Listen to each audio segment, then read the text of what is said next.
Olá, meu irmão, minha irmã. Hoje é sábado, da segunda semana da Quaresma. Vamos refletir o evangelho de hoje que se encontra em São Lucas, capítulo 15. Em nome do Pai, do Filho e do Espírito Santo. Amém. Naquele tempo, os publicanos e os pecadores aproximavam-se de Jesus para o escutar. Os fariseus, porém, e os mestres da lei criticavam Jesus. Este homem acolhe os pecadores e faz refeição com eles. Então Jesus contou-lhes esta parábola. Um homem tinha 2 filhos. O filho mais novo disse ao pai: Pai, dá-me a parte da herança que me cabe. E o pai dividiu os bens entre eles.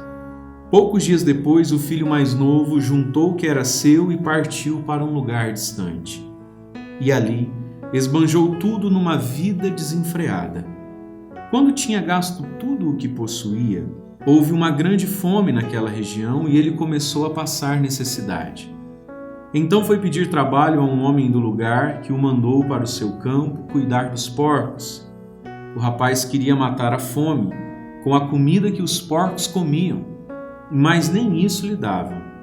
Então caiu em si e disse: Quantos empregados do meu pai têm pão com fartura e eu aqui morrendo de fome? Vou-me embora, vou voltar para o meu pai e dizer-lhe: Pai, pequei contra Deus e contra ti, e já não mereço ser chamado teu filho. Trata-me como a um dos teus empregados. Então, ele partiu e voltou para seu pai. Quando ainda estava longe, seu pai o avistou e sentiu compaixão. Correu-lhe ao encontro, o abraçou e cobriu-o de beijos. O filho então lhe disse: Pai, pequei contra Deus, contra ti, já não mereço ser chamado teu filho. Mas o pai disse aos empregados: Trazei depressa a melhor túnica para vestir o meu filho, e colocai um anel no seu dedo e sandálias nos seus pés. Trazei o novilho gordo e matai-o. Vamos fazer um banquete, porque este meu filho estava morto e tornou a viver, estava perdido e foi encontrado. E começaram a festa. O filho mais velho estava no campo. Ao voltar, já perto de casa, ouviu música, barulho de dança. Então chamou um dos criados e perguntou o que estava acontecendo. O criado respondeu: É o teu irmão que voltou. Teu pai matou o novilho gordo, porque o recuperou com saúde. Mas ele ficou com raiva e não queria entrar. O pai, saindo, insistia com ele. Ele, porém, respondeu ao pai: Eu trabalho para ti há tantos anos, jamais desobedeci a qualquer ordem tua, e tu nunca me deste um cabrito para festejar com meus amigos? Quando chegou esse teu filho, que esbanjou teus bens com as prostitutas, matas para ele o novilho gordo. Então o pai lhe disse: Filho, tu estás sempre comigo, tudo que é meu é teu. Mas era preciso festejar e alegrar-nos, porque este teu irmão estava morto e tornou a viver, estava perdido e foi encontrado. Palavra da salvação. Glória a vós, Senhor. Meus queridos, esse evangelho tantas vezes já proclamado e escutado por nós nesse sábado da Quaresma cai no nosso coração e vamos nessa nossa breve reflexão propor para nós a conversão que os 2 filhos precisavam. Vamos começar pelo filho pródigo, pelo filho mais novo. Esse menino que caiu na tentação de acreditar que para ser feliz a gente tem que estar fora da casa do pai, fora do alcance do pai, fora da lei, fora da obediência. Pai, me dá a herança, eu quero ir embora. E essa ansiedade, de fazer as coisas, herança é algo que a gente recebe de quem está morto, não de quem está vivo. Mas ele precisava demais provar o mundo. E Deus, meu irmão, minha irmã, sempre que encontra um filho que não entende o que ele fala, o que ele propõe, que não confia na experiência de amor que tem vivido com Deus, Deus não amarra, Deus não segura, Deus não tranca a porta. Quer ir? Vai. Tristemente, algumas pessoas, isso talvez seja quase que um mistério para nós, só aprendem sofrendo, apanhando, fazendo ele mesmo a experiência.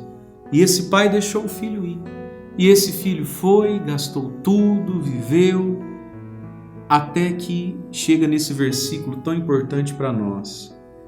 E é isso que a Quaresma Jesus, através da quaresma, quer fazer em nós. Então, ele caiu em si mesmo. Caiu em si mesmo. É isso que nós temos que buscar nessa quaresma, cair em nós mesmos. E olharmos ao nosso redor e olharmos a nossa vida e vermos como é que estamos. E Deus é tão bom que a gente pode dizer que a conversão desse jovem aqui se deu por quê? Porque ele lembrou do pai, coitado do meu pai? Não. Ele se percebeu num chiqueiro com porcos. Deus é tão bom, meu irmão, minha irmã, que ele aceita até esse egoísmo de conversão. Né? Na verdade, ele voltou para o pai porque perdeu tudo e estava na pior. Não importa. E é por isso que Deus permite na nossa vida a consequência do pecado, para a gente cair em si mesmo. Já que a gente não consegue cair em si mesmo por amor a Deus, que seja então por amor a nós mesmos. Meu Deus, eu não nasci para morar no chiqueiro com os porcos. Quantos empregados do meu pai vivem melhor do que eu? Deus aceita a dor. E nós temos que cair em nós mesmos e olharmos que muitas vezes as nossas escolhas e a nossa liberdade, as nossas convicções nos levaram, quem sabe, até para um chiqueiro. E aí ele se converte, volta para o pai e volta para quem era tão arrogante, volta dizendo: pai, eu pequei e tem mais, me trata como um empregado. Quando o pai vê esse gesto, o pai entende, ele aprendeu tudo o que precisava. Mas tem uma segunda conversão aqui, porque acredito que muitos de nós talvez não nos identifiquemos muito com o filho pródigo, a gente se identifica com o filho mais velho. Esse filho mais velho que também precisa se converter. Ele não conseguiu se alegrar com a alegria do pai que recuperou o filho e não conseguiu se alegrar com o próprio irmão. Graças a Deus voltou, acordou para a vida. Não, a palavra diz que ele sente raiva. No fundo, esse irmão somos todos nós que somos corretos, que somos justos, mas que diante de um pecador que se diz arrependido, a gente não celebra, a gente não se alegra. No fundo, somos todos nós que de tão santinhos queremos ver os pecadores sofrerem e pagarem. Isso é triste, meu irmão, minha irmã. E aí esse mais velho também tem que se converter. Meu filho, teu irmão estava morto, voltou a viver, se alegre. E outra, tudo que é meu é teu. Vai ficar agora por causa de um cabrito?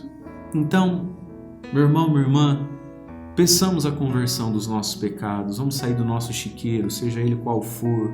Se você talvez está vivendo algo na sua vida que faz você olhar para os empregados, para aquelas pessoas que talvez você desdenhou e reconhecer que eles vivem melhor do que você, faça uma boa confissão nessa quaresma, volte para Deus. E se nós, que temos caminhado na igreja, estamos com Deus, mas estamos tristes, e quem sabe até não conseguindo acolher e dar uma chance para quem diz que quer mudar e que quer voltar a se encontrar com Deus, peçamos a Deus também que cure e converta esse nosso coração que às vezes, de tão justo, fica duro. Que Deus abençoe o seu dia. Em nome do Pai, do Filho e do Espírito Santo. Amém.